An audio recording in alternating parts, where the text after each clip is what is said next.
রাজনৈতিক দল তার অঙ্গ সংগঠন এবং সমর্থক গোষ্ঠীর বিরুদ্ধে শাস্তিমূলক ব্যবস্থা গ্রহণের ক্ষমতা দিয়ে আন্তর্জাতিক অপরাধ ট্রাইব্যুনাল আইন 1973 সংশোধন করে গেজেট প্রকাশ করেছে সরকার। 10 মে শনিবার রাতে আইন, বিচার এবং সংসদ বিষয়ক মন্ত্রণালয় থেকে গেজেট জারি করা হয়। 11 মে রোববার গেজেট প্রকাশের খবরটি প্রকাশিত হয়েছে।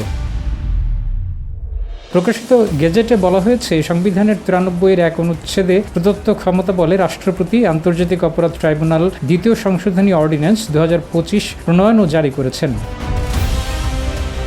সংশোধিত আইনের আওতায় কোনো সংগঠন, যেমন রাজনৈতিক দল বা তার সহযোগী কোনো সত্তা, যদি আন্তর্জাতিক অপরাধে জড়িত থাকে বলে ট্রাইব্যুনালের কাছে প্রতীয়মান হয়, তাহলে ওই সংগঠনের কার্যক্রম স্থগিত বা নিষিদ্ধ করা, নিবন্ধন বা লাইসেন্স বাতিল করা এবং সম্পত্তি বাজেয়াপ্ত করার ক্ষমতা ট্রাইব্যুনাল পাবে।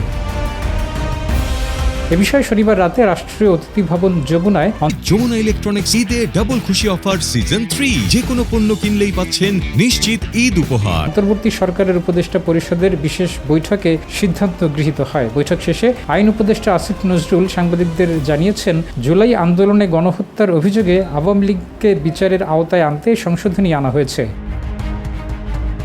আসিফ নজরুল আরও বলেন, বিচার শেষ না হওয়া পর্যন্ত দলটির সব কার্যক্রম, বিশেষ করে সাইবার স্পেসে সন্ত্রাস বিরোধী আইনের আওতায় নিষিদ্ধ করা হয়েছে।